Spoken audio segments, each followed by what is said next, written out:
Hey, Good to how's it see you, going? Brendan. Good to see you too, man. Yeah, Who's that? happy. This is Philo.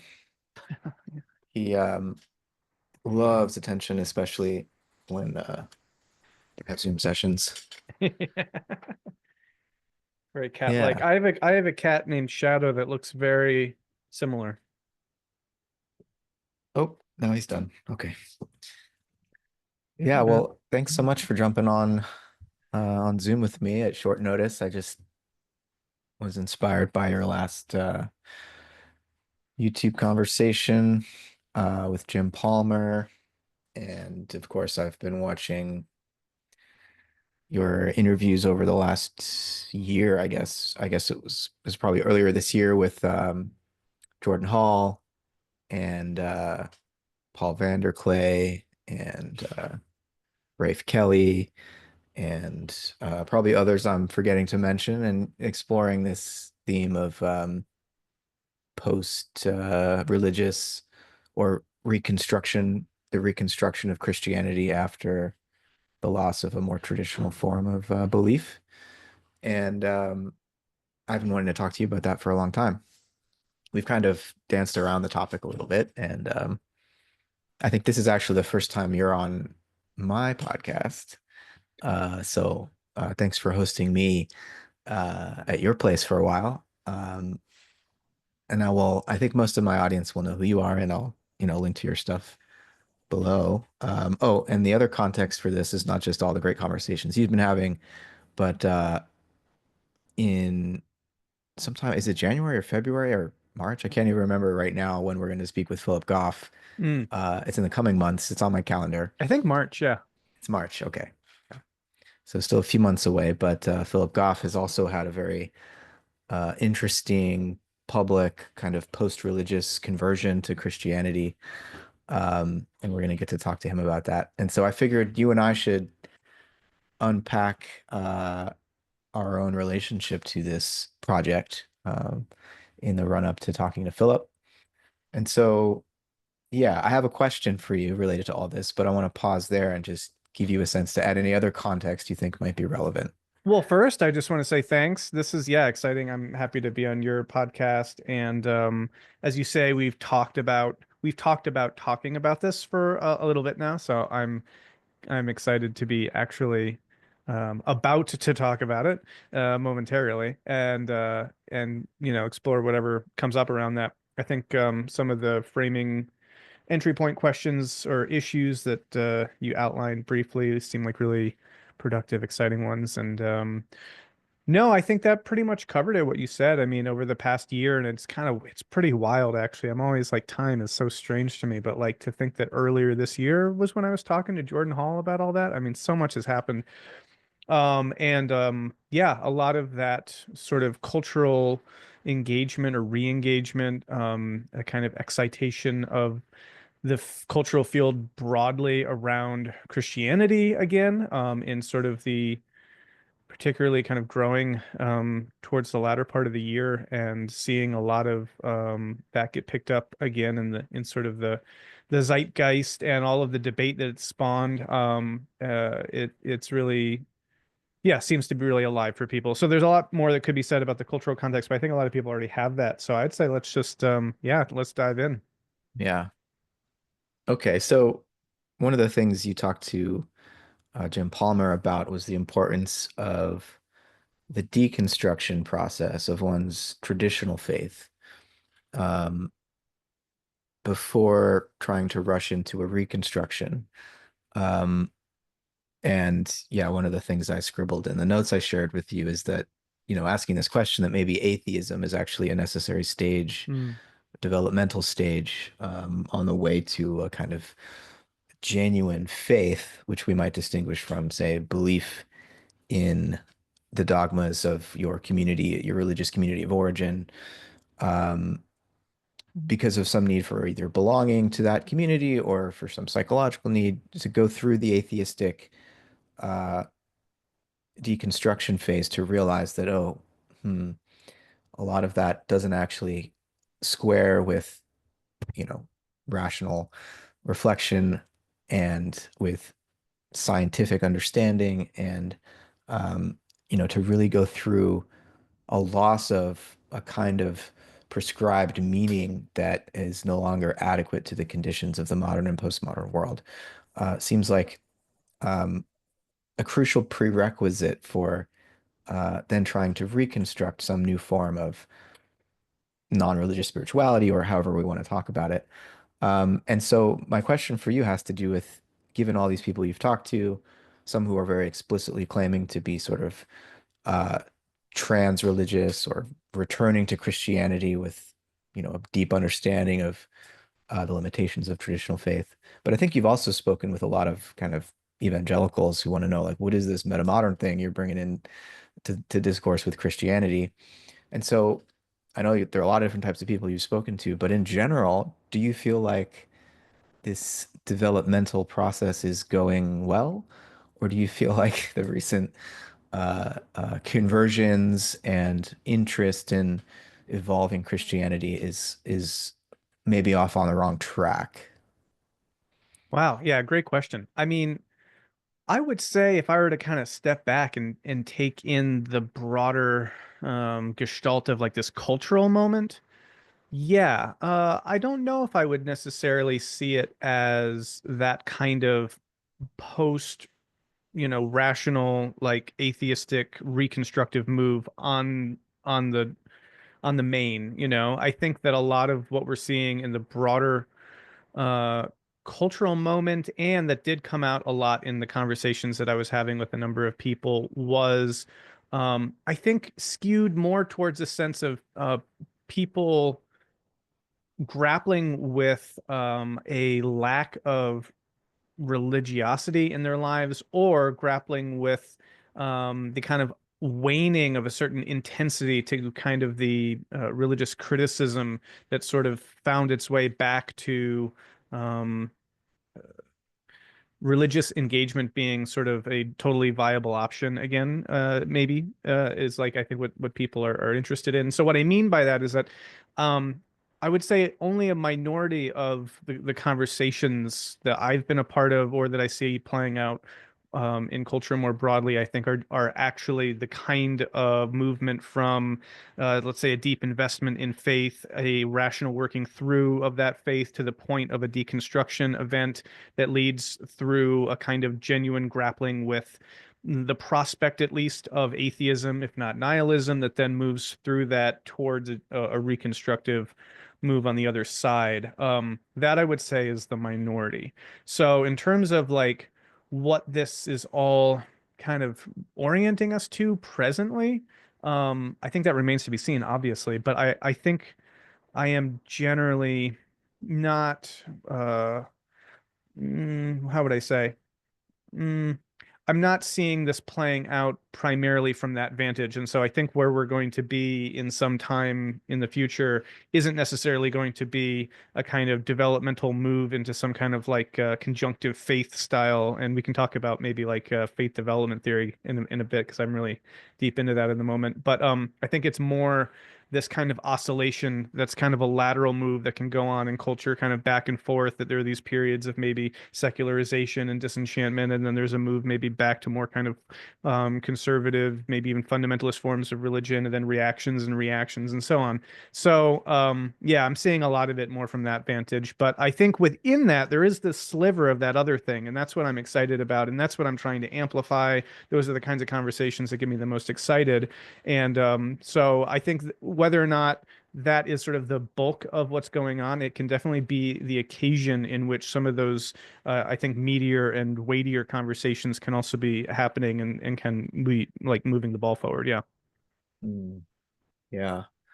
Yeah, I mean, it does seem like while the discourse of the early 2000s, the early aughts was weighted in favor of the atheist point of view, that's what was cool, Mm, say, culturally. And now we've entered a phase where I was quite shocked and surprised that it suddenly became cool to convert to Christianity. And there were some who were, you know, more or less prominent figures in that new atheist period who mhm. then converted. Um, and even Richard Dawkins now is saying, well, cultural Christianity is not Mhm. so bad. Uh, and yet, um, you recently, Richard Dawkins sat down with Jordan Peterson, um, and had a exchange of some kind where they seem to both be speaking totally different languages, Hmm. um, out of very different mm, modes of consciousness. And so this science and mythopoeic approach to religion debate seems to be very alive right now. Hmm. And a lot of the people returning to Christianity are doing it in a, more or less Jungian or Petersonian type of way if they haven't read Jung. Um, and do you find that that is a helpful development? That this oscillation is now shifted to the other pole. Is there hope for some synthesis position arising, or is it just a complete mess? Are we more confused now with the Peterson-Dawkins debate being a exemplar of that confusion than we were, 20 years ago when the new atheists were saying all religion is dumb and we need to grow up? Yeah, no, I think that it's on the whole a good progression. I mean, it's a welcome one at least because that kind of simplicity of, the new atheist moment I think was bound to get its reaction.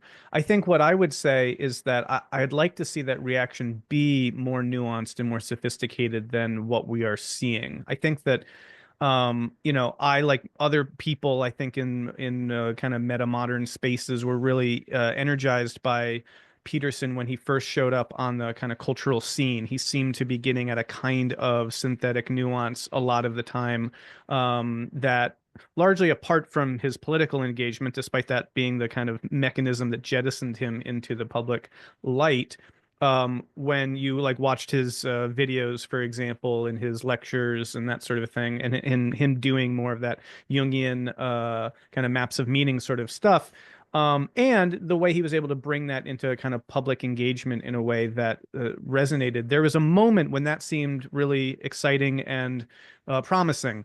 I think that over the last 5 years, that train kind of left the station. I think that a lot of the rhetoric and the entire framework, I would argue, that he's now operating within has really moved away from that kind of more expansive Jungian archetypal space. And so that's really shifted the whole discourse. I think that he has been very much kind of I don't know, a leading figure in. And so, I mean, even if you just look at the sorts of conversations and conversation partners now that kind of are literally who's at the table, the conversation table in his, say, Bible series, this sort of thing. You've got, Bishop Barron, a very kind of conservative thinker, religious thinker. You've got Jonathan Pageau, who I would, again, put in a different camp than kind of the Jungian kind of approach. And just generally speaking, you've got a lot of people that he's drawing into the conversation that are maybe using the Jungian archetypal lens as just like the door, but then once they're kind of in the vestibule, they kind of just, take over Mhm. in a sense that like just reclaims it for a kind of conservative theology that I don't find very productive. So I've been disappointed to see how that conversation's panned out. And there's still glimmers and things that are coming through occasionally there still, but for the most part, I feel like that wave has kind of crested. And so I'm not sure if that is what I would look to for, the spearhead anymore of this kind of cultural conversation. But I do think it's been productive, and I'm glad that we again are on the other side of that kind of simplistic new atheism. I would just love to see now some really robust, deep philosophical, metaphysical conversations playing out so that people one aren't just kind of talking past each other as you rightly I think noted about the Peterson Dawkins conversation or debate or whatever that was. And but two, so that we can kind of make collective, better collective sense out of all of this. And so I'm yeah, kind of waiting to see what the next stage of that looks like. But I feel like broadly speaking, it's kind of stalled. Mm. Oh, what are your takes? I mean, what do you think? Um, well, just to comment on Peterson, I think he represents actually precisely the kind of postmodern logic that he's always railing against. Mm, And he's a kind of postmodern conservative where the move, as far as I can understand it, seems to be something like, yes, all knowledge claims are relative and perspectival. It's chaos out there, and the only way to establish order is through this sort of like masculinist mm, patriarchal power move to be like, I declare it so, and yeah, yeah. there's something heroic about that. And it's very appealing to young men, especially who feel like there's no place for them in this postmodern progressive world where it's the feminine power move that's dominant. Mm, And I'm oversimplifying here, but I think that there are these two forms of postmodernism and two ways of dealing with the relativistic and more or less nihilistic situation that we have found ourselves in the postmodern paradigm. And the conservative and the progressive reactions to that situation do seem to have this gendered mm, aspect to it. I mean, mm-hmm, archetypally, it doesn't need to be flattened into man and woman, but often it is because that's how gender norms tend to play out. And so I think it's very psychologically interesting to recognize this dynamic. And I don't know if you agree with the way that I'm construing it, but it feels like a pregnant moment. And mm-hmm, there's obviously a need for some kind of Heros Gamos. We need mm, to, we need, and I don't know that that's just sacred marriage in the old, traditional sense of that archetype, or if we need to queer that a little bit, get a little mm, non-binary. I mean, maybe it's a mix of all of these different tropes to find some source of integration where we would be able to move beyond this disintegrated phase, which, yeah, it's manifesting as a culture war, but it's also a gender war.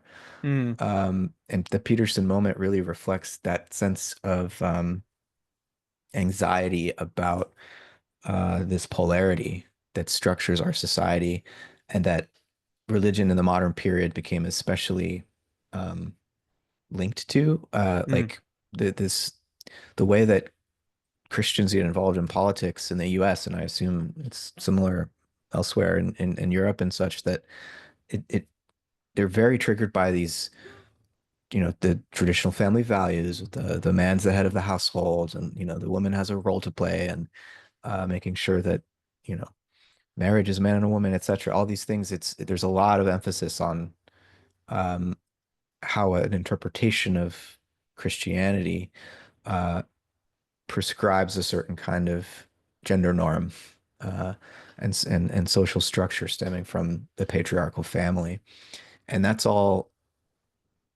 It is under threat. The mm-hmm, conservatives are right about that, and the progressives are like, well, it's a traumatizing Oedipal structure that we need to break free of, mm, um, and so, anyways, I get into all of that because I feel like um, religion is not just a set of beliefs about another world. It really does structure how we uh, organize and shape this world. mm-hmm, And I think, there are these two sides to Peterson that we might want to compartmentalize and say, oh, well, the Jungian side is interesting, the psychologist is interesting, whereas this reactionary political side, oh, I don't want anything to do with that. mm-hmm. But they're really deeply connected, Sure. right? Well, yeah, Yeah. so I just on that point, a couple thoughts is that yeah, what I'm broadly concerned about is that in this moment of a certain kind of uh hmm, coming to roost of the problems of post-modernity, let's say, and some of its movements that have gone too far, reached certain kinds of impasses, self-sabotaged, whatever. We're in a moment um, and again, Peterson is reflective of this, where postmodernism is this thing that people are talking about, and they're identifying it as a sort of like problem. Now, what do we do about that, and how do we frame that problem? I would myself say, yes, I'm very sympathetic with a lot of those critiques, and if I weren't, I wouldn't think that there'd be any reason to try to move beyond to the kind of postmodern, paradigm, let's say. But I also recognize that there are things that we do genuinely want to carry forward from postmodern insights into something going beyond. But what we're finding at the moment is that in this kind of moment of chaos and breakdown and confusion, a lot of which, broadly speaking, and again in a somewhat simplistic way, we can lay at the feet of the postmodern cultural paradigm. Um, in that moment of that critique, there is either that move to, yeah, take what was valuable, but then go a different direction in the same, or, broadly progressive orientation, let's say, or to kind of turn around, do a 180 and recoil and say, this was a wrong, we took a wrong road. We've got to go back, basically. And again, this is just maybe a simplistic kind of navigational metaphor, but like, broadly conceived, I'm concerned about just the reaction to the failures of postmodernism. And I think that that's a lot of what we're seeing.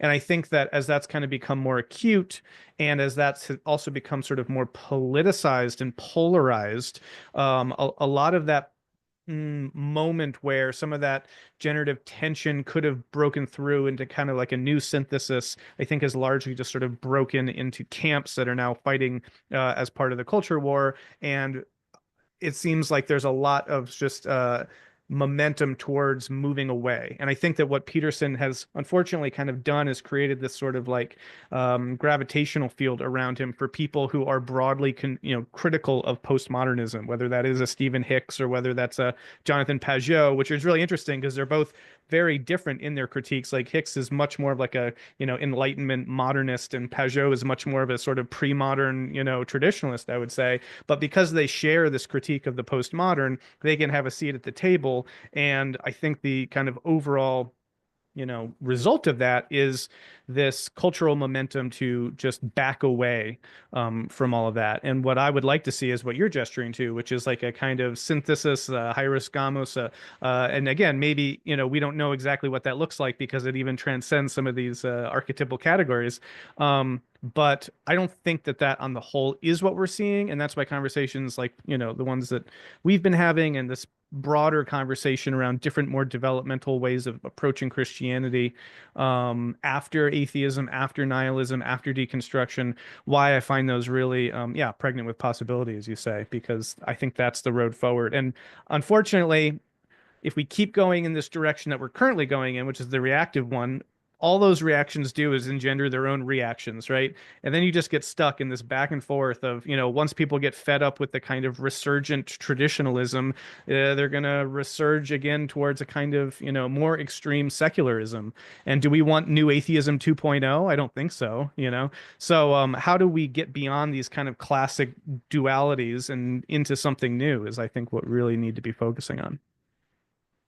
Well, maybe this is a good point to pivot towards, and I don't know if this takes it in a more personal direction or just in a more um, philosophical direction, and to get into like what you might mean and what I might mean by Christ Mm, after Christianity. yeah. And for me, I think one of the ways that I try to retrieve some sense of pre-Christian, uh, some sense of the pre-Christian Christ impulse, let's call it, um, before religion built up around this event, which occurred. We know this and that about it. We're unsure about plenty of things historically, but nonetheless, something happened. And to recover the essence of what that something was, um, one way I like to do that is to say, actually, the the effects of Christianity are just beginning. Mm, And I mean the psycho-spiritual effects, but also the social and cultural effects. Like, yeah, it's been 2000 years. Wars have been fought over this religion, but I feel like the deep transformative implications of it are really just beginning. And one example of that would be um, Luigi Mangione mm, and the response of many, many people. I don't know what the exact percentage is, but a large percentage of people are celebrating him as a kind of martyr figure. mm, I mean, he's still alive. He might get the death penalty, but he seems like an expression of this collective need for a scapegoat, mm, the ritual of sacrifice, to um, quench this need for revenge and to vigilante justice as this very old sort of ritual that, really isn't a justice at all. It's what we used to do before we had courts. Hmm. Um, that to me is a profoundly un-Christ-like way of Mm. dealing with the situation. Hmm. It's this old form of sacrifice. And yes, you could say, oh, the story of Christ is just another repetition of this story of sacrifice. But I think there's something else going on beneath the surface, which is that really it's a story about forgiveness. Hmm. And it's real, I think, moral import is in regard to the the infinite value of each individual being, and the way in which love is not just some kind of abstract universal principle, but actually is, um, to be divine means to be as intimately personal as possible. That divine love is as intimately personal as possible, and and so what's so unchristian about the or unchristlike, I should say, again, distinguishing from all the institutional religious Hmm. trappings that formed around this, the essence of what the Christ event was about, seems to have been about, in my opinion, uh, is is a kind of recognition that the individual soul is the locus of value, and so as soon as you are willing to sacrifice an individual soul for the sake of whatever ideological principle or abstract rule or um, whatnot, you're actually undermining the very basis for the idea of justice. Like, Mm. and I'm mixing a little of my Platonism here, but when I try to say resurrect some sense of what the Christ event signifies to me, it seems to be the exact opposite kind of morality that would, if I morality doesn't even seem like the right word because I want this to be beyond good and evil in a way. Mm. Uh, but it signals to me the opposite of the what would lead to the celebration of a figure like Mangione, even if I Hmm. recognize the and share some of the resentment that is behind that that celebration of what he did. I still feel like murdering another individual undermines the very basis for what we might mean by justice, right? And so this cultural moment to me signals just how far we are from actually, if Mm. this is a supposedly Christian nation or whatever, Mm. and people across the political spectrum are celebrating this deed, it feels like, oh wow, we still haven't gotten it at all. Mm. Yeah, wow. So there's a lot there. I mean, I agree. I totally agree. And where would I start with that? I like your notion, that the implications of the Christ event are just only beginning to be like, we're not at the end of Christianity. Maybe we're just at the beginning, so to speak. But of course, to work with a framework like that, one has to have a very expansive sense of Christianity, which I think we are called to do. We're called to, expand our sense of what that means, because I think that that is the legacy of Christianity. I mean, we were talking just a second ago about this kind of cultural moments and some of these figures who are making these public conversions, this sort of thing.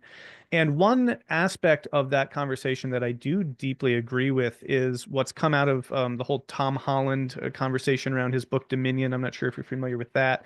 It's basically, and this is adjacent to the Richard Dawkins issue as well, which is that people recognize the kind of cultural legacy of Christianity. That when you want to look at, and I guess in this case, let's just say like Western history, Western intellectual history, Western moral history.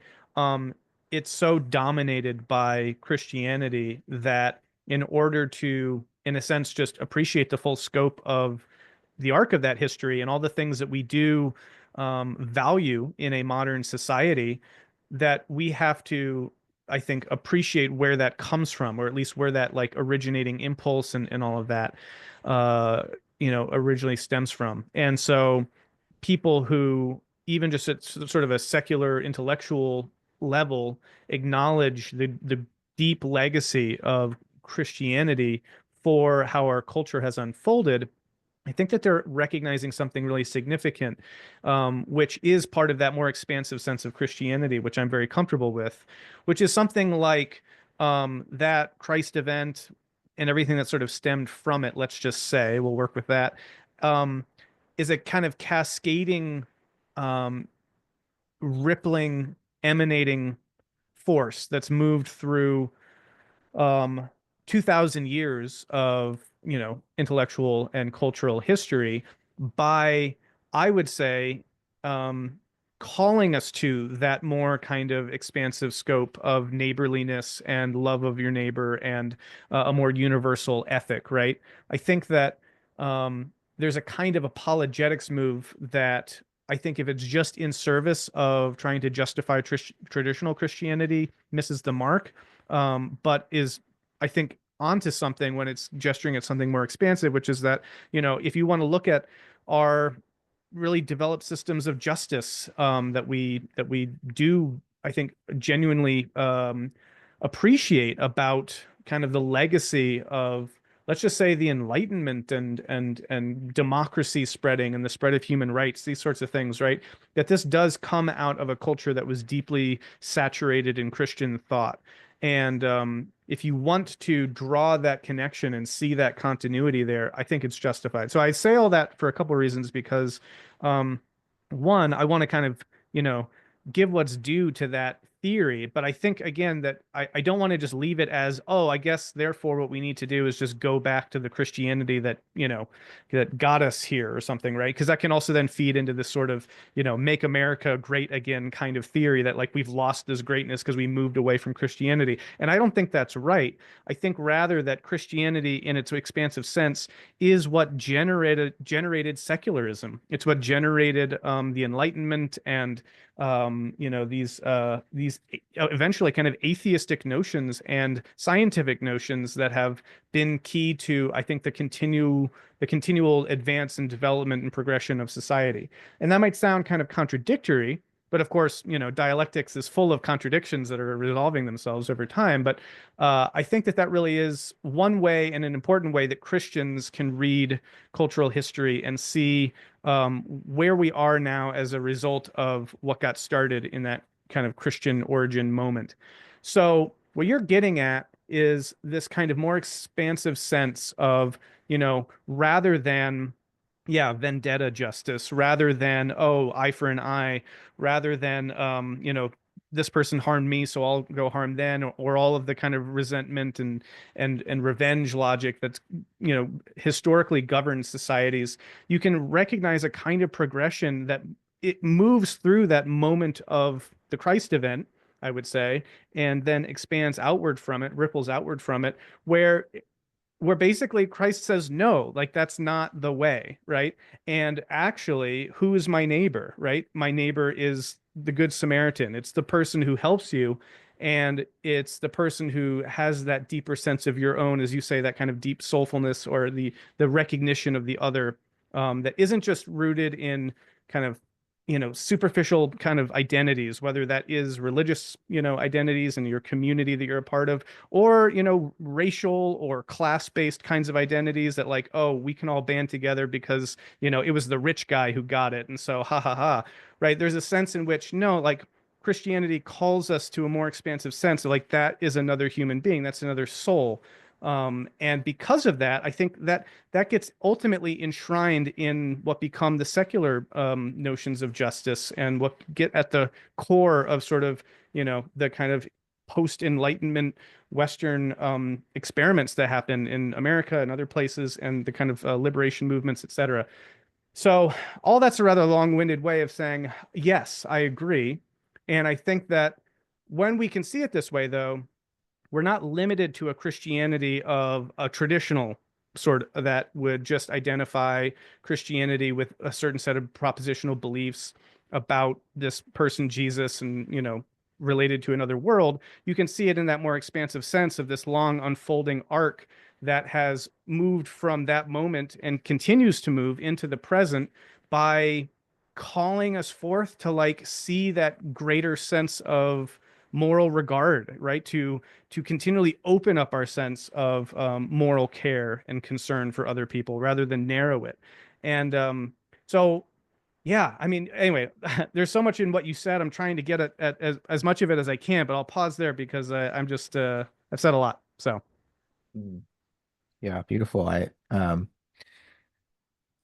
mean, I can't help but think of the obvious idolatry in the idea of Christian nationalism in this mm, context, because um, in in America in particular, because I was just on that horrible website X, that I can't seem to peel my attention away from yet. And I saw someone tweeting about how Grok is just as woke as the other AIs because you ask it for a group of American scientists, and oh my gosh, there's like Asian guys and black guys and stuff. It's like, but what do they think America is? mm, Um, if America is anything, it's this experiment in a multicultural democracy. Anyone you could be from anywhere, any skin color, any blood bonds, blood relations, and still be an American. That's the whole fucking point of this country. And it's hmm similarly the whole point of this move from uh, a religion based on blood bonds. And no, I mean, I'm half Jewish. I mean, to cast shade on Jews. You can stay Jews. It's perfectly fine. But Jesus is a Jew who's like, hey, this Mosaic law is too restrictive, and actually the real law is love, and you can be one with God and not be Jewish. You could be any ethnicity. That's beside the point. And mm, so this move towards a kind of universalism hmm was quite radical for the time. Um, and it's a if America is a Christian nation, influenced by this event and this transformative moral deed that Christ represents, then we're a very weird kind of nation because we're a nation that's not just based on your first birth, but on your second birth, which is to say, mm, not that you need to convert to Christianity or something, but that you would need to assent to these values: individual freedom, social justice, whatever else we might want to include in the idea of democracy as a way of life, which, hmm um, of course, Christianity was born in a cultural period when um, democracy wasn't a thing. We were still living in a monarchical type um, of society, and so there was this contradiction implicit in what Jesus was teaching. Alan Watts would talk about the paradox of the idea of democracy in the kingdom of heaven, mm, and yet, as you were saying, there very much is a clear line of cultural development and social and political development from Christianity to secular democracy, and this sense of individual freedom, and the individual soul as the locus of value in some sense, hmm which isn't to downplay our associations and our sociality, and like we're intrinsically relational creatures, hmm um, but nonetheless, the health of a society seems to depend, for those who share these values, on the protection the individual as this important locus uh, of value because of the Imago Dei. mm, It's like we are all sons uh, of the divine, and or daughters in this sense. Um, and so, yeah, I think this dispensation, um, of this move towards uh, a human form of relationship that would be beyond blood is, one way of articulating what the Christ event brought. But it's also something we can find in other wisdom traditions, yeah, importantly, yeah. And I other wanted axial traditions, I might add, so exactly. yeah. Yeah, I just wanted to pick up on all of that, and that was one of the things I wanted to bring in too, which is you know, in conversations around, let's say, a metamodern Christianity, I think that this is important, a crucial thread to follow. But in a more sort of broader context, which ironically I would say it all draws us towards, we should also recognize that these kinds of dynamics aren't limited to the Christian tradition, right? I mean, you see this movement unfold, as you say, across the different axial contexts, the different traditions that emerge out of that, and I would say kind of run in parallel movements in different ways in the different traditions. So you certainly see a version of this unfolding, and I think this is actually really crucial to emphasize in Judaism itself, because one way that this can get critiqued is, oh, Jesus versus Judaism, and love versus the law, and then it all kind of pits this version of Judaism as being the antithesis of Christianity. And obviously that's to totally miss the point, but it's led to a lot of nastiness. So we want to avoid that confusion, because Pharisaic Judaism on into Kabbalah and other forms of deepening of not just mystical Judaism, but rabbinic Judaism in general follow this trajectory too. And so while it is in the West, I think particularly through the Christian tradition that it gets realized and permeates culture, there are huge ways in which this unfolds globally, cross-culturally, and even in the West, certainly through those other traditions, certainly also playing their role. I mean, the role of Judaism in European and American culture has been, can't be overstated. So anyway, there's all that to say. But what Yeah, I and did, Buddhism yeah, as a criticism of the Vedic caste system too. Like sure, you yeah, see a yeah. similar dynamic there. Yeah. Yeah, and I'm actually doing a lot of work at the moment that is in some ways kind of advancing that axial line of thought that Jaspers kind of inaugurates, but also critiques it, because there's actually really interesting ways in which we can see versions of this happening before the axial age, and it's a very complicated story.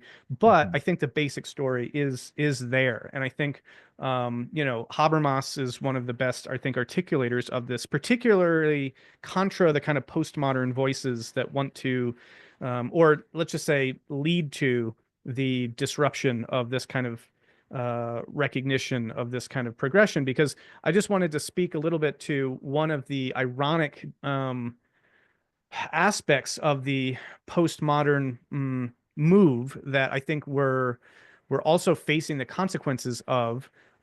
Just to bring this in, because I do want to give that devil its due, and while I want to carry aspects of the postmodern paradigm forward, I also want we should be able to see the ways that it's run afoul, it's broken things up, it's fissured things. And I think ironically, even though we tend to relate a lot of progressivism and postmodernism, there's an irony there, because a lot of what comes out of certain postmodern thought is the breakdown of various kinds of progressive narratives, like the one that we're telling, right? Supposedly, we're telling a story in which over time, there's at least been a strain in thought that has deepened into society, where people are becoming more universal in their scope and their ethical regard, and there's progress in some sense. And we can appreciate that kind of progress, separate from just, crude technological sorts of progress that might have been associated with kind of simplistic modern narratives. But we can also see a form of progress in a kind of cultural development that unfolds as we are able to expand our social horizon and take in a broader scope of humanity, so that we're not just related to our blood ties, we're not just related to our immediate communities, but we're able to extend that care beyond. And that's where initially I think this focus on marginalization and cares for the oppressed and these kinds of things come into that conversation. But ironically, I think a lot of that stalls when a certain kind of relativism creeps into this, that wants to basically challenge or contradict or undermine any notions of progress in history, that ultimately winds up kind of thwarting the kinds of moves that I think at the value level of a lot of postmodern thinkers, that's what wants to come through. But at the ideological level, at the theoretical level, it's like, but we can't necessarily affirm progress, so we have to say that it's all relative. And I think that part of that impasse, part of that aporia, part of that confusion is to blame for this seeming kind of cultural regression, for lack of a better term, around these sorts of issues. The fact that so many people could celebrate, someone being gunned down in cold blood on the street, I think signals that there's a moral confusion there. And I think that that's not unrelated to the way that we've decoupled any sense of progress or development and society and culture and what it is that we're all trying to do together, to expand that scope and that love and regard, to the point where now it's just a matter of power plays, and it's a matter of, these kinds of identity struggles that are pitting person against person and group against group. So I just wanted to speak to all that to kind of bring some of that back in and throw that all into the mix. Um, are you familiar with the concept of beloved community that comes out of the work of Josiah Royce and picked I've up heard it's the picked up by phrase, yeah, Howard but I don't, I've Thurman and never, Martin Luther King? yeah, yeah, yeah. Um, it's so Josiah Royce, so have you heard of him before? The American philosopher. He was No. buddies with William James at Harvard and uh, challenged James. James, was a critic of idealism. Royce is an idealist. Mm. He called himself an absolute pragmatist. Um, and not only did he learn from James about pragmatism, but also from Charles Saunders Peirce. Hmm. And anyways, he wrote this book, The Problem Hmm. of Christianity. It was a series of lectures he gave in, what was it, like 19 teens. And I wanted to just read a paragraph at the end of this where he's offering his uh, main the moral of the story basically about how to inherit Christianity, and what the beloved community means is sort of the essence of this impulse which has radiated through culture for a few thousand years. So he says, "My maxim is this: look forward to the human and visible triumph of no form of the Christian church. Still less look to any sect, new or old, as the conqueror. Henceforth, view the religious ideal as one which, in the future, is to be won, if at all, by methods distinctively analogous to the methods which now prevail in the sciences of nature. It is not my thought that natural science can ever displace religion or do its work, but what I mean is that since the office of religion is to aim toward the creation on earth of the beloved community, the future task of religion is the task of inventing and applying the arts which shall win men over to unity, and which shall overcome their original hatefulness by the gracious love, not of mere individuals, but of communities. Now, such arts are still to be discovered. Judge every social device, every proposed reform, every national and every local enterprise by the one test. Does this help towards the coming of the universal community? If you have a church, judge your own church by this standard. Et cetera, et cetera. And Hmm. so he's calling religion to be more scientific in the sense that it would be more experimental and pragmatic ultimately, and Hmm. devising these methods to transform human beings from hateful, selfish creatures into loving community members. Hmm. And earlier I was mentioning, I was emphasizing the individual as a locus of value. And the reason I wanted to read Royce is that, the thing about individuality is that we only become individuals if we are raised by loving communities. Yeah. Yeah. Um, and so there's no conflict, I would say, Yeah. between this community orientation that Royce is speaking to and the individual orientation I was speaking to earlier. Um, but yeah, this idea of the beloved community is an ideal towards which we strive in all of our social action. And I think that is one of the ways of understanding what this Christ impulse has been about. It could also be, the Buddha impulse, and it can take different cultural forms, but it's a movement towards a form of loyalty that would transcend any in-group. Mm. Hmm. Hmm. So Royce would call it loyalty to loyalty as such. Yeah. Yeah.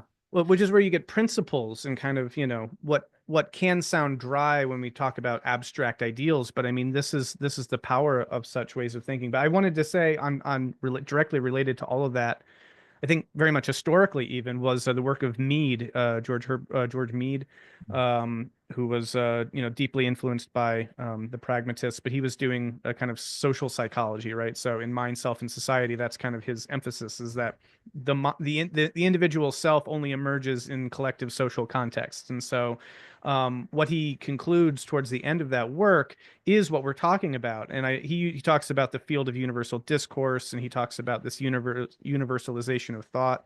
But it's the same idea. It's that that you broaden your horizons through taking in more perspective from the others in your community, basically, and that is the means by which your own individuality deepens, and that ultimately through that process, we can become more universal in our sense of not just our identity, but because of our identities becoming more universal, are the communities that we're a part of are more universal. So, he was writing in the 30s, and he was looking towards like the League of Nations, as like this ideal that society was beginning to move towards.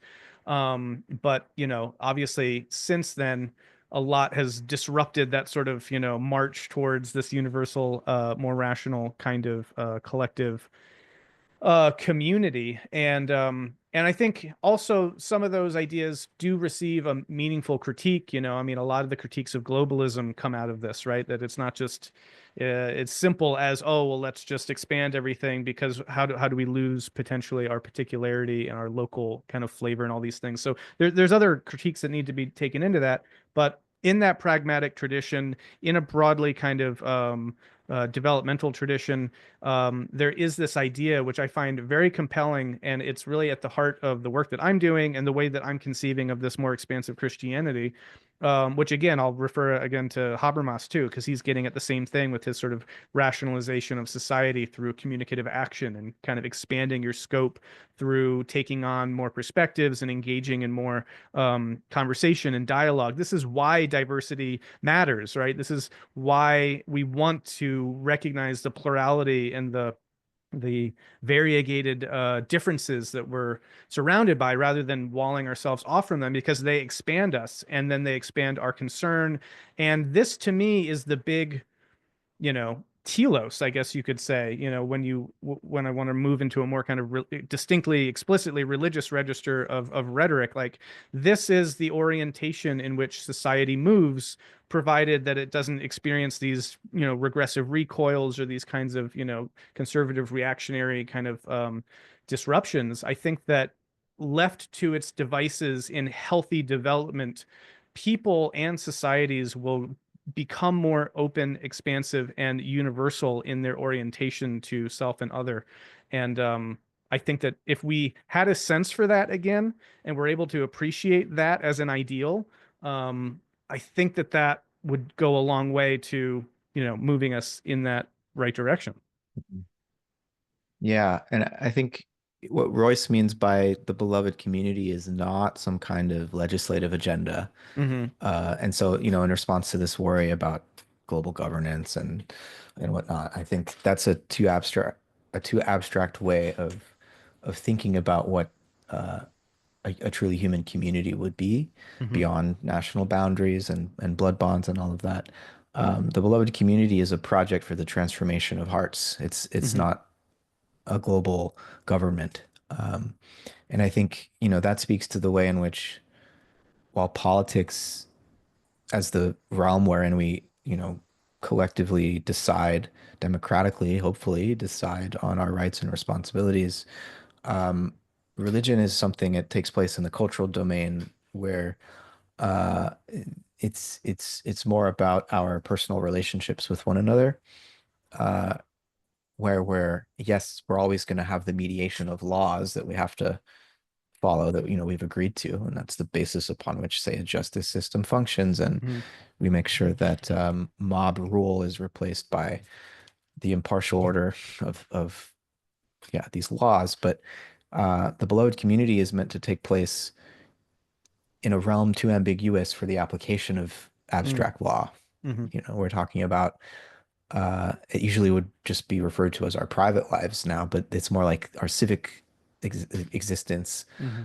our interpersonal, day-to-day interactions, with the people in our neighborhood. Now we have the internet, and so, you might be on the other side of this continent, and I still feel like we can have a personal connection, Hmm. And so this isn't merely local in the geographic sense that it might used to have meant, but it is that too, and we need to maybe pay a bit more attention to that, despite our non-local Sure. internet form of coexistence and personal connection. But yeah, I think the key is not allowing the beloved community or the Christ impulse to be transposed onto the political domain, um, where it functions in a really unhealthy way, as the kind of imposition of law. And the whole point is that this is about a loving connection to your neighbor and not the Yeah. abstract imposition of law by police power. I would say though, I mean, I agree, and there's sort of a sense there of like, render under Caesar what is Caesar's, but but at the same time, it's also the case that how we are with one another in our intersubjective relationships, that is the basis of society, kind of writ large, when you kind of expand that out. And when you can have a society that can kind of count on being grounded in a very healthy intersubjective, beloved community dynamic, you're going to have a different level of civic engagement and civic identity and these sorts of things, right? Whereas if you have, if that social fabric is frayed, as I think it certainly has in America, and Yeah. neighbor doesn't know neighbor and all of this, right? Then what do you get, right? Then so I hear you. Like, I share that it's a different kind of realm of thought and action than say politics specifically, and yet also politics in that sense of Aristotle. Man is the political animal. Like, Yeah. it is inherently political in that sense, They're not and disconnected. So it's just like yeah, what's downstream from what? yeah, I think yeah, because our culture is fragmented and broken, we're trying to culturally engineer by the yeah, blunt instrument of politics. right.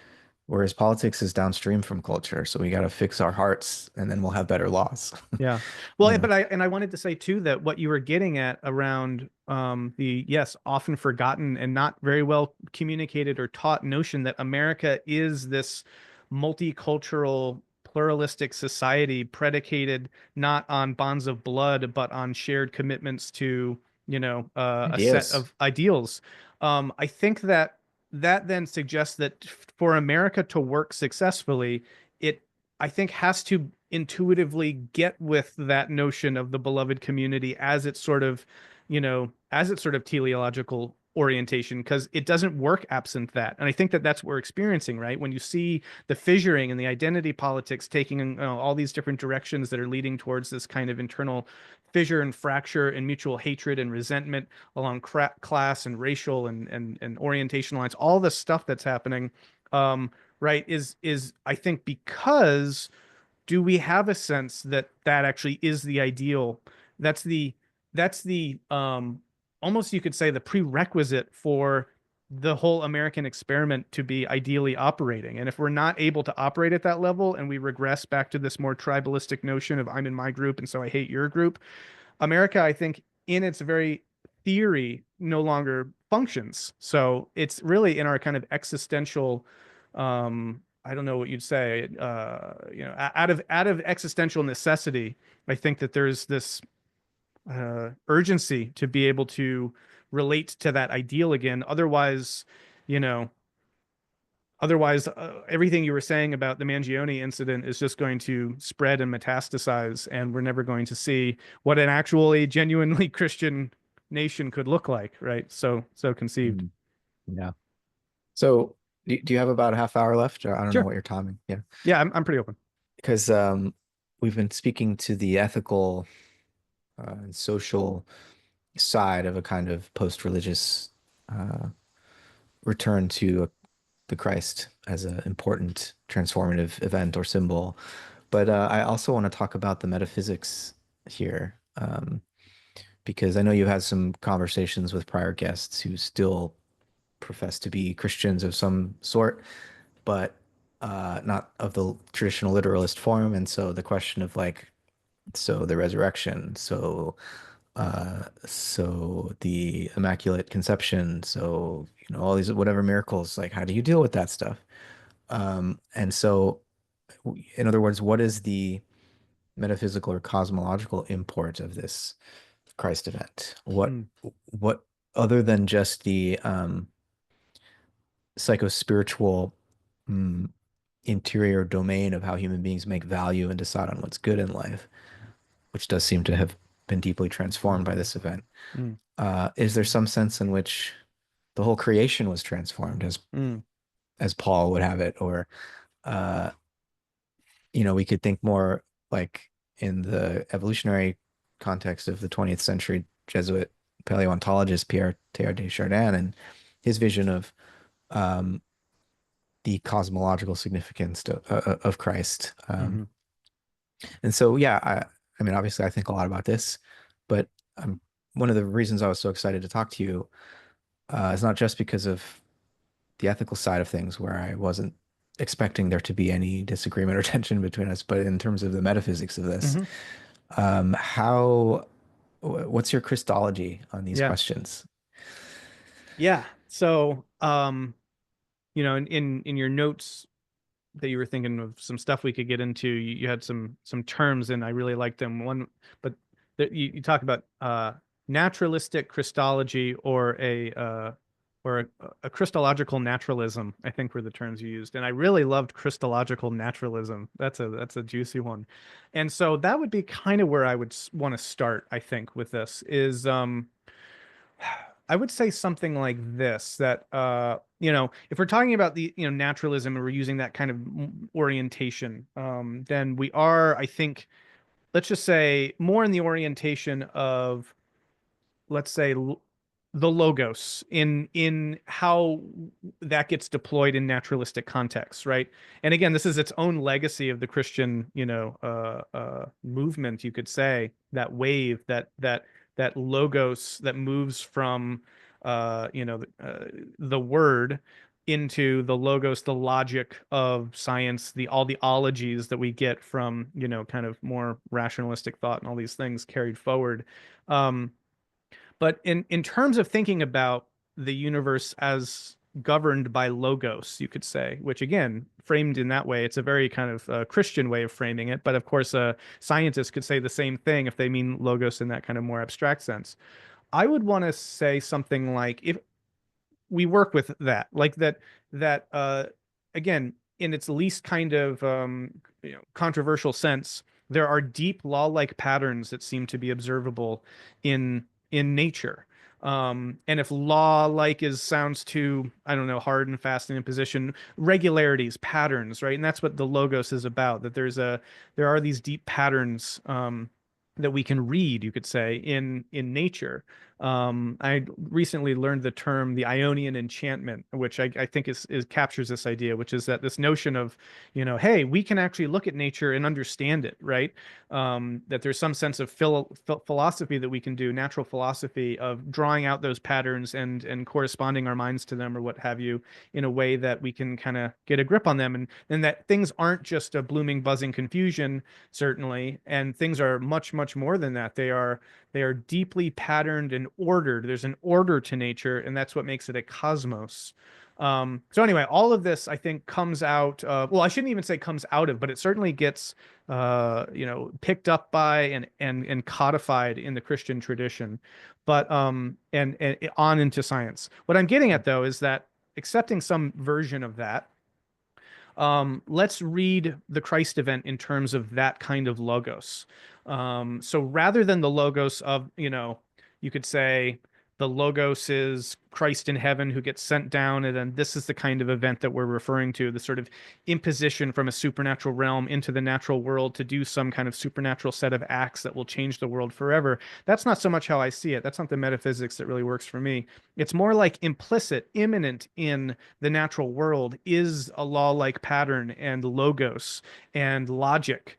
And that if you kind of set that going, it is a developmental, unfolding, progressive, evolutionary logic mm, that will logically and in a law-like fashion produce certain kinds of events, right? In the same way that if you work with a kind of Big Bang cosmology, you could say, all right, you run that clock, you're going to get stars, right? And then if once you get stars, you've also then got the life cycle of stars, that they explode and they implode, and then when the stars and they create the heavy elements, then those create new kinds of stars, and then when those explode, and then you get planets as that coalesces, and then on planets you can get life, etc. You can see that there's a kind of like sequentiality, a kind of law-like pattern that would go into the sorts of things that create what is the world that we experience, is kind of the transcendental conditions that render the sort of world that we experience. And that there's a logic to that, you could say. It's kind of woven into the fabric of things. Hmm. So that would be how I would be inclined to see the logos, including the logos of Christ, which is that it's not so much, again, that Jesus came from without and then changed the world, but it's more like once the world was going, you could say, the Christ event, in a sense, was somehow, if not, unavoidable, then there was something like this that was going to happen by the nature of this sort of progressive, recursively complexifying logic of things. And that would be one way of reading it. And I think also when you dig into the history of things, it's not that makes a lot of sense. I'll put it that way, right? When you read, for example, Josephus, and you get into that cultural milieu in which Jesus emerged, you find all these messiahs and prophets and religious leaders, and John the Baptist himself seems to have been one. And these kinds of communities, there's a kind of like it was the conditions were ripe, you could say, for something like the Christ event to happen. And did it have to be Christ? I would say this is an interesting kind of uh, Christological naturalism, you could say, or a naturalistic Christology, where it's a sort of like, well, yeah, then there was going to be a Christ-like event that happened in that situation. Now, I'm speaking in broad terms, and certainly there's a certain level of kind of poetic romanticization to the looseness that I'm using here, but I think it's gestures to the way that I think of the metaphysics of this.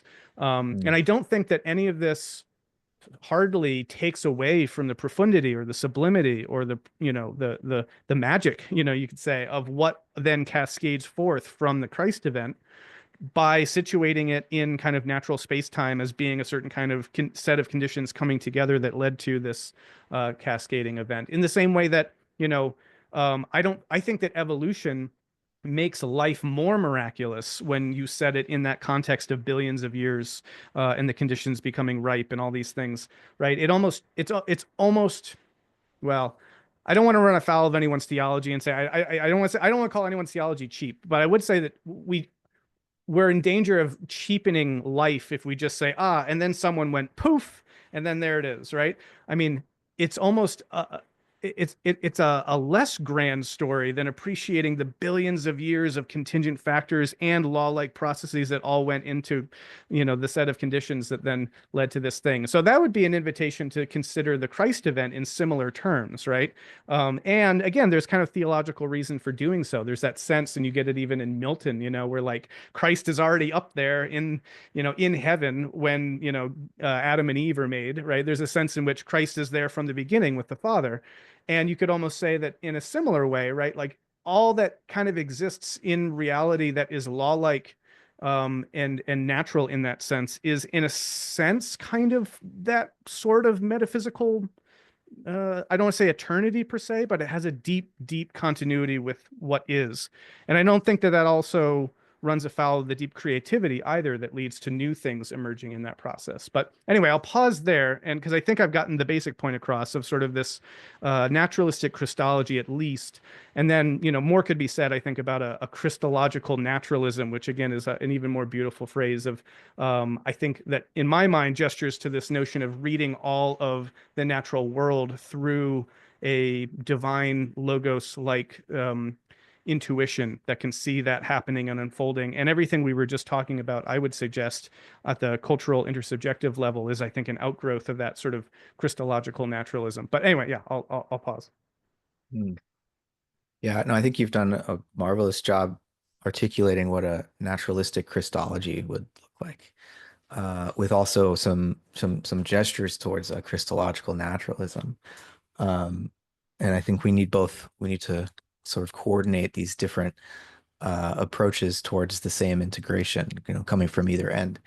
Um, and yeah, I mean, there's something quite striking about this like super saturated social fluids that the Christ event occurs within as a kind of uh, seed that took root in soil that was just so ready for it. Mm, Um, but that event suggests something, I think, about the nature of the cosmos that we mm, live in and that life itself has emerged within.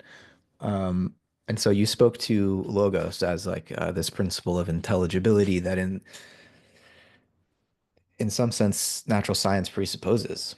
Um, there can only be creatures like us capable of doing natural science if there was some intelligibility latent in nature, that makes it a cosmos, such that we can have a cosmology. Um, and that's why all of the founders of natural science during the scientific revolution in Europe were uh, Christians and intelligent design theorists, basically. Um, that connection between, the human mind and the intelligibility of nature wouldn't have, to them, felt justified Mm, without the theological background, the hmm theological imaginary background that they all had.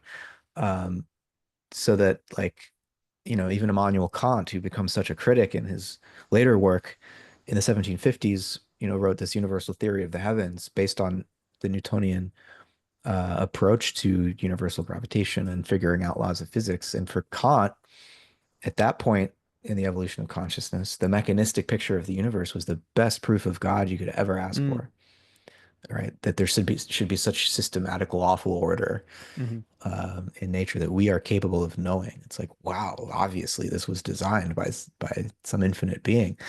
And then, only a century later, you've got Nietzsche saying, "What? No, that's the exact opposite of what we should take away from this idea of." And Kant was already describing a kind of evolutionary cosmology. Nietzsche takes a very different lesson from that scientific story. Um, so some major transformation has occurred in that time period where science mm, presupposes this type of theology to all of a sudden science being the best proof of atheism. mm, mm, Um, and I know, it's complicated. Nietzsche had issues with Darwinian evolution and some approaches to science, but this general picture, I think, uh, holds true. And so, um, I think at this point, I think we need, what I would want out of a Christological naturalism would be some picture of evolution that makes room for aim and purpose mm, and isn't simply reducing the process to the lowest common denominators of our moral motivations, like greed and selfishness and just the survival instinct. Like, I think clearly there is that, and that is operative, and that's why Darwin's formula is so powerful because obviously, yes, organisms want to survive. And from that basic little, minuscule drop of a kind of teleology, you can get endless forms most beautiful. But I think there's also ways in which this organic striving goes beyond merely the selfish desire and to reproduce, that there's also these other values and aims that yeah maybe become more intense as you move from single cells to reptiles to birds and mammals to primates. Like there's mm, an enhancement of this uh, uh, to put it in neurophysiological terms, like the limbic system comes online and all of a sudden we start to feel things for each other. hmm And organisms begin to form these social bonds, which are super important and motivating. And then group selection becomes obviously a factor in what types of organisms survive. And so you could say, yes, this capacity for deeper sources of motivation than just greed and selfishness is amplified over the course of evolution. But I think there's some sense in which it's been there from the beginning, right? And there's no reason to overemphasize the greed part. Just Yeah. as we don't want to overemphasize, the altruism part or something. It's just like the aim of evolution. Let's say there are aims of evolution Mm, all along the way. And so there's room for, I think, a Christic impulse long before uh, first century Jerusalem, mm, um, going all the way back to, the formation of the first atoms, the formation of the first stars. There's something about the very laws of physics themselves that suggest a desire to, a striving for unification, a striving for ever more intimate coexistence, such that novel forms continue to arise out of the relationships formed between the earlier types of existence, right? yeah. So this Yeah. community impulse is there from the Yeah. origin of Well, things. I mean, so okay, so like here's one way of starting to get at some of that, which is like, okay, there's the physics, which is all right, let's watch some things and see what they do. And when we do that, we can get some empirical data and say, oh yeah, this is how evolution does this, and this is how atoms do this sort of thing. And there is this sense of moving towards oneness. But then you need to step back from that. You get to do some metaphysics to say, okay, there are patterns here. This is a logos of a kind of, a trend, you could say. This is not just in a particular, it's not just an instance, it is part of a deeper groove or orientation to the nature of things, and then you're already in that kind of metaphysics. And I think a lot of my work happens there is I'm thinking, okay, well, gosh, if we're looking at, you know, evolution, biological evolution, but then we also tie in cosmic evolution into that and see that those are continuous but also discontinuous. And then we tie in cultural evolution. We've got we've got overarching patterns that have a logic to them, a logos to them. But and that's what in a sense is governing the physics, you could say. But then but there's a kind of grander vision there, and again I would say that that's broadly kind of metaphysical. And I think what you're getting at though is a kind of something beyond even that, or it's a kind of scale of metaphysics that is you know, again, I hesitate to ever say things like metaphysics, but it's something that I think orients us to why, you know, like why are there these metaphysical orientations? And what I mean by that is just like, again, here's the pattern we can witness. Okay, then we get a kind of a law from that. Let's just say even something like the second law of thermodynamics, right? Like that's a kind of first principle. And we're like, okay, this is the way it is. And we can't have recourse anymore to more physical explanations. There's no physical explanation over here that's going to explain the second law of thermodynamics, because the second law of thermodynamics is the abstraction of all these physical events that we're kind of seeing as a law-like pattern. So now we're at the level of first principles, but then we have to say, why does the second law of thermodynamics work the way it works? And then you have to get into this background context to even consider that. And again, you're not doing science per se anymore at that point. You're doing something else, but I think it's an important set of questions to ask. And I think that one is justified to then say, all right, if things move towards unification in the way that we're talking about, why? Like, where did that come from? You know, it's sort of that sort of question. And it could be, by the way, that like that level of analysis proves to be unwarranted if you can account for it at purely, let's say, I don't know, metaphysical levels, potentially, or not. Maybe it's like, okay, how do we account for this meta set of principles that unfolds across cosmic evolution in a way that moves in this seeming direction? Who kind of oriented or what oriented things towards that direction? I think is kind of the question that is being asked there, and that's then a deeper set of questions than even the kind of stuff that I'm necessarily getting into in like my evolution of meaning series. And I think that that would be where we would probably find that kind of Christological naturalism, which is to say, all right, if this is all then moving like in this direction, then you could, in a sense, say that like the kinds of, you know, move towards beloved community and that universalizing love, that is implicit in the metaphysics of reality because we see it play out in the physics that lead to, or you can say we see it play out in the metaphysics of all the physical things that occur that lead to the kind of physical world that we see, if that's making sense, if that's tracking at all.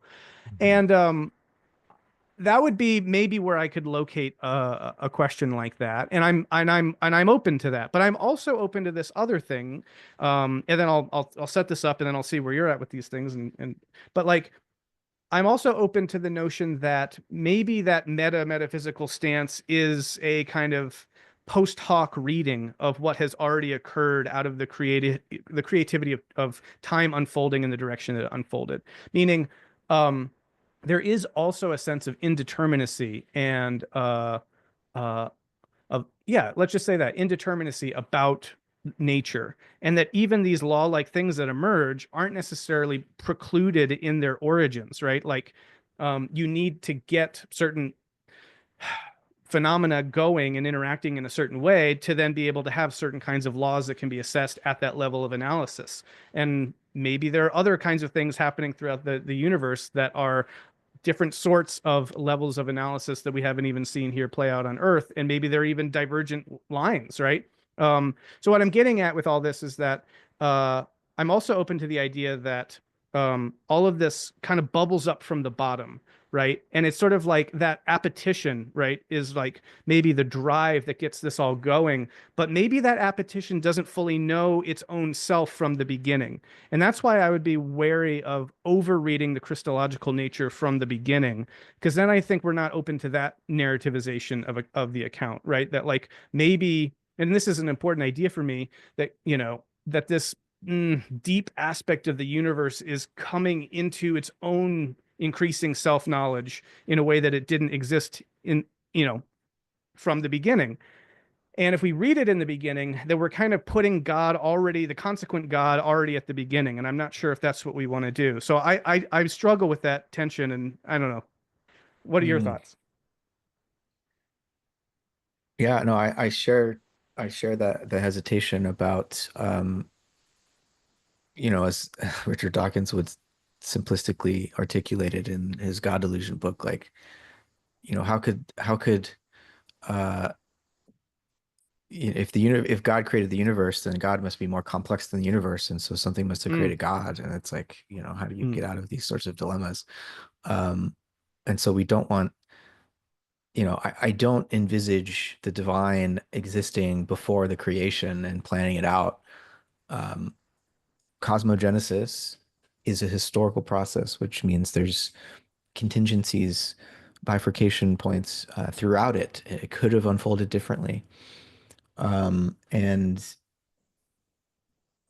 this time developmental picture of the universe that we have come to understand is one wherein I think increasingly physicists are coming around to this position that, Charles Saunders Peirce and Whitehead and others were articulating a century ago, which is that these laws are not internally imposed from some deistic designer, but emerge in the course of history, like everything mm, else. They're mhm, regularities and habits. And so if we're going to understand this as a process of divine creativity, then God too must be in some sense along for the ride. mhm, And I like this idea of, if we're going to use a term like spirit, um, there's an unconscious spiritual yearning at the base of existence. And like, well, why should there be uh, nature and embodiment and material existence? Well, it's like this unconscious yearning um, sought embodiment and ever richer forms of embodiment, almost as if to provide itself with a means of reflecting on its own mm, existence. And so, like, mhm, spirit needed matter as a mirror to become conscious. And so, and this is mythopoeic, but it's like speaking to a deeper principle at play in cosmogenesis and cosmic evolution, where spirit takes on embodiment in order to become conscious. And because it begins unconscious, of course, this creative process is going to be full of, it's going to be a learning process. mhm, Mistakes are going to occur. But because there is an accumulating memory, um, despite spirit being originally unconscious, there's still an accumulation of memory such that learning can transpire, and gradually there's a movement from deep sleep to dreaming to wakefulness to a kind of consciousness of that whole process and how it happened and what we as the conscious self-reflection of this process are to be doing now, yeah, right? And so this is part of where, as I framed it in my notes to you, the moral and the physical world orders come to coincide. We desperately need to find a way to bring these two world orders back together because mm, we're moral creatures. The problem with modernity is that it gave us a picture of the natural world that produced us that was totally amoral at mhm, best, if not immoral. Like, it's very difficult for us as moral creatures not to project onto nature and say, well, that's devilish. mm, What a torture chamber. yeah, But if we're trying to be strictly scientific, we'll say, well, there's no morality in nature.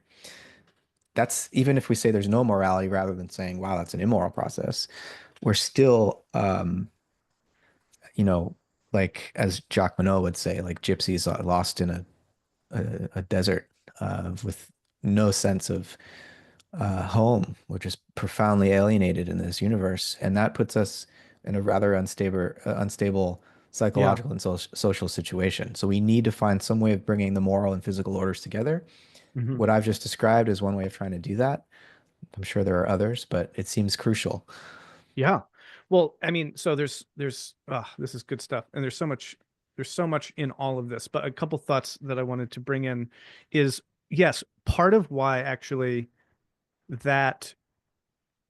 part of why it's important not to locate, let's say, the fullness of Christ at the origin point, let's say, and then read that as just this continual through line through everything, is the question of theodicy, right? It's the question of all this suffering and pain that's been produced over the course of evolutionary history, right? And for Yeah. me, finding evolutionary accounts of this kind of progressive development of morality, um, has been really helpful to elucidate that, because the theodicy is one of the biggest questions. And if you have this supposedly omnipotent, omniscient God, and maybe he doesn't have to be the whole three, omnipresent, maybe, but any one of those is problematizes our notion then of like how that could be good and there could be so much suffering. When you take that out of the equation, though, and God is, as you say, along for the ride, and that it is a learning process, even that God is experiencing and taking stock of, you could say, then all of that suffering and immorality or amorality, even from biological evolution,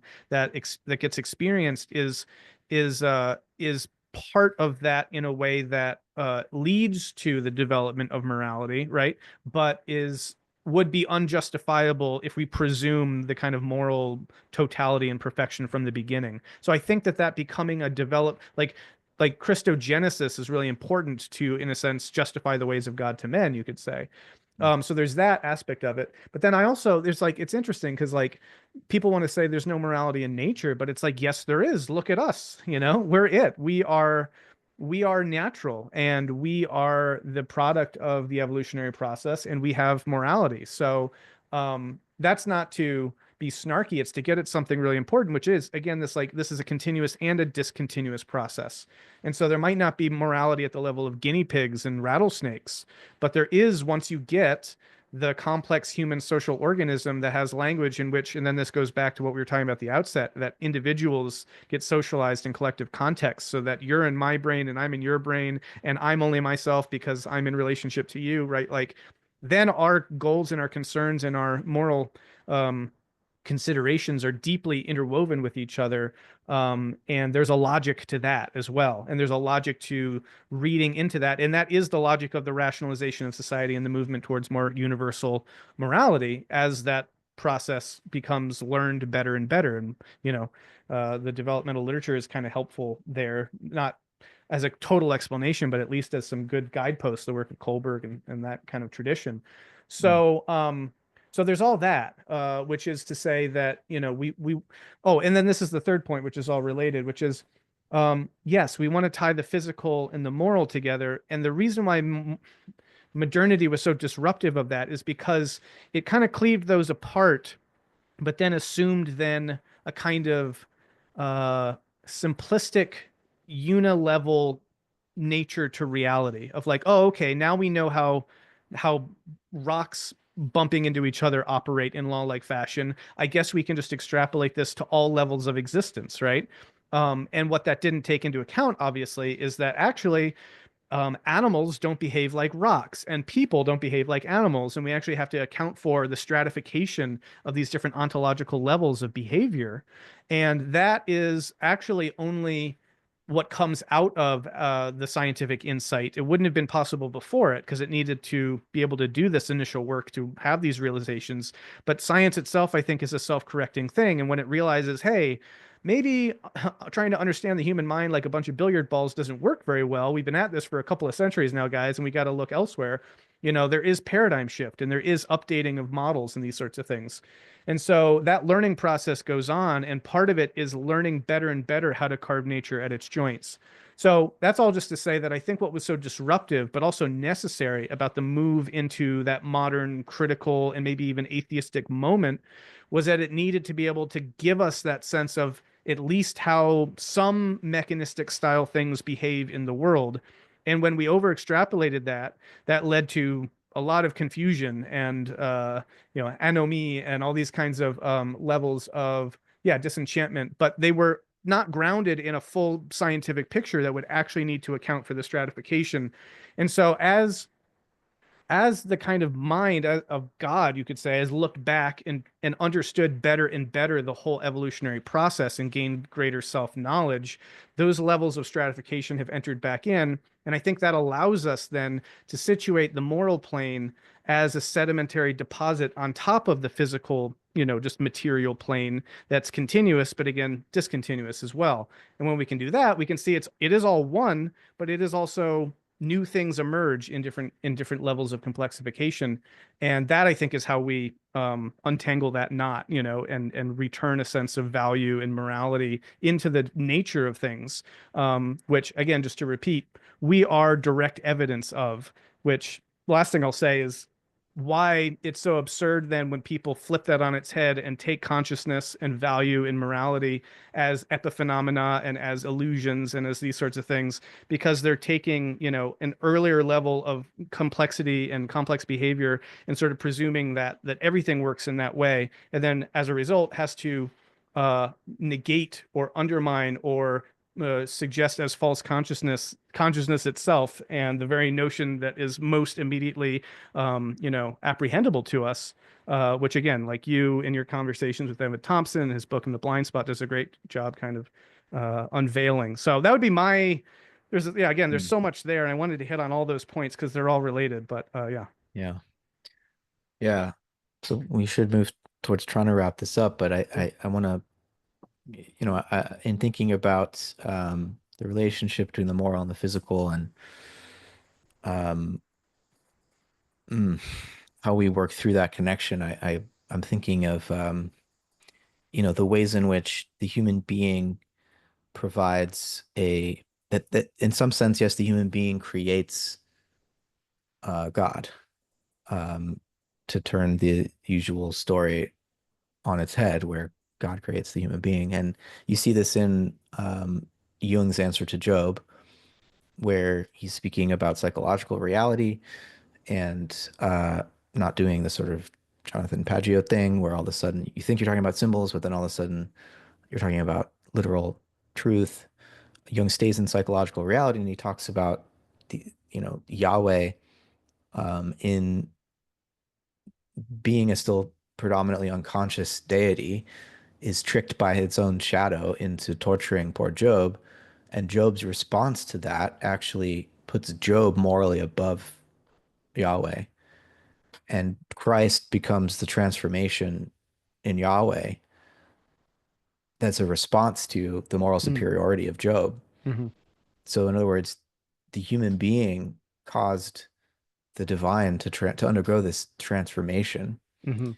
to become conscious of God's shadow and so more moral. And to become more moral, God had to become human in a way. Mm-hmm. And so if we then transpose that story that Jung's telling in a sort of psychological reading of the biblical tradition and the biblical worldview to a cosmological Mm-hmm. uh, context, and we understand how yes, what we understand as morality at the level of some, higher mammals and you know, animal behavior and then human beings wasn't present at earlier phases of cosmogenesis, and yet at the origins of everything, this unconscious yearning spirit performed this deed of kenosis or self-emptying, let's say, um, and that it's always been a call and response with Mm-hmm. uh, the process of embodiment that provided the mirror reflection so that that unconscious yearning gradually became aware of itself. But there was nonetheless a deed of self-emptying, a kind of self-sacrificial deed that allowed there to be anything at all. And is that an intentional act? Well, um, it became intentional after the fact. When consciousness began to dawn and God could reflect on why it needed to take on embodiment. Um, Hopefully that's not too convoluted, but what I'm attempting to describe here is a way in which, it's not that we just start with meaningless matter and then get morality out the other end of it as a Mm-hmm. result of a totally contingent process. Mm-hmm. It's that we start with this mysterious uh, deed which wasn't maybe initially conscious of itself, but upon reflection, after a process of evolutionary learning, became more and more aware of the love that motivated that deed, Yeah. right? And so I'm trying to complexify the story that Yeah. would make morality, that would tempt us into thinking, oh, well, morality is ultimately epiphenomenal. What's originally going on is, and still going on really, is just this purely physical, aimless process, but that physicality itself is the expression of uh, this spiritual act, right? And so I'm not trying to make morality primary because, but that's problematic because of the Odyssey, and if Hmm. God's originally good, then why all the Yeah. suffering? But I'm trying to bring some kind of parity to the material or the moral physical relationship. But and the last thing I want to say there though is um, I feel like Jesus is already post-Nietzschean, beyond good and Hmm. evil. And so when we do talk about the moral lesson in all of this, um, I don't want us to get hung up in that pre-Nietzschean understanding of morality as Hmm. just Hmm. the power moves that a society makes in determining what it believes is good in a particular historical epoch or whatever. I think, when Jesus says, hate your family and love your enemies, there's something beyond good and evil going on there. Hmm. Um, and so when we speak about morality, I don't want people to think that we're ignoring everything Nietzsche taught us Sure. about the genealogy of morality. And I think Jesus is in some ways already hip to that. Yeah. Yeah. Well, yes. And I actually, just as on that point, I think that Nietzsche's genealogy of morality is maybe helpful up to the kind of genuine axial insight, and then I think at that point he misreads that move, and he then wants to revert to a kind of more imperialistic morality that I think because he doesn't really see the true breakthrough of what could be called that axial move, which Jesus embodies. But Yeah. that different conversation. But yeah, I mean, so I think what we're dancing with here is that there's like certain things that we want to maintain from a bunch of these different ways of seeing this, and they all come with aspects that are resolving of certain tensions, but then we don't want to create new tensions by Well, ha tension's fine, but yeah, it's or holding the tension, I contradictions, guess. or Yeah. like when you solve one problem over here, you've created another problem for yourself over here. And Right. so if we want to position the Christ in some flavor at the origin that is working its way out through the entire evolutionary story, we want to do so in such a way that doesn't give it full kind of total omniscient pre-apprehension of everything in advance, because then you get the theodicy problem. At the same time, if you don't give it some sense of like intentionality to it, then it is entirely just a contingent process that's working its way out through a kind of groping. And again, I'm open to that account, but maybe it's not as beautiful or sublime or as correct as something where it's a mixture of both. So you're kind Well, of we should inviting, consider it. I think yeah. we are intellectually, it's behooves us to consider it as a possibility if we're intellectually honest. And to me, it's not, maybe I'm missing something, but I don't find anything horrific about it. I find it intellectually rather satisfying, but I also find it with its own profound beauty as well, of like the idea of God's face being chiseled out of the marble, but like the process of that face being chiseled isn't like a sculptor methodically doing something with a predetermined plan in mind. It's more like a slime mold moving through a maze, or like these chaotic patterns that we see, that like the Rouliad of Stephen Wolfram or something, slowly generally creating like the god face that Dante sees in the Paradiso.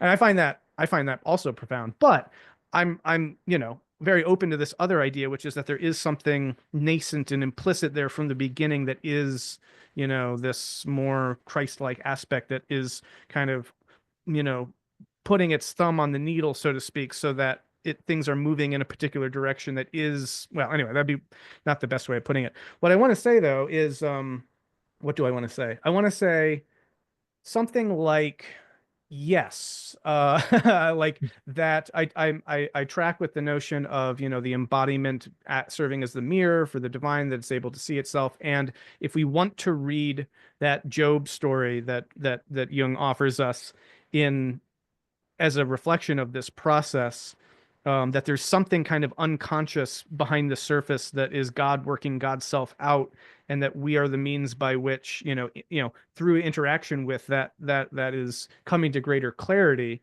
Um, how we understand that becomes difficult, but I think is also really worthwhile to take apart. And I think another thing that's really important here is that one thing that this does allow us to do is keep our traditional scriptures and work with them, but from a new hermeneutical register, like imagine someone being like, oh yeah, I'm a Christian. And it's like, oh, you believe in the atonement sacrifice of Jesus Christ for your soul so you can go to heaven. It's like, well, no, I think that God, had to one up Job. And so, I'm like, one could be a Jungian Christian, I guess is what I'm saying. And I want to see a future in which those are really viable options. And anyway, so that's one thing. And then the other thing is, there's a book called God, a Biography by Jack Miles, who's a Pulitzer Prize winning book and published in 1996, where he basically takes the Bible in its Jewish canonical form and just reads God as a literary character that is, going through this personality transformation arc. And it is very Jungian in the sense that we're talking about of God needs to kind of create humanity in order to gain better understanding of himself. And you can read the Bible in that way. And I want us to read the Bible in that way. I think that that's probably the most productive way that the scriptures can still be mined for this kind of deep insight about, what is God and how is God evolving, not because God was actually in, the book of Judges, smiting Amalekites, but because people thought God in those terms, and that is an enshrinement of a moment of people's God concept when you can read the scriptures themselves as a transformation of the God concept, and that God concept reaches a kind of what do you say, a kairos or a crisis or a pivot point in the Christ event, right? And how do we then interpret Jesus saying, I and the Father are one? How does that totally shake up the entire story?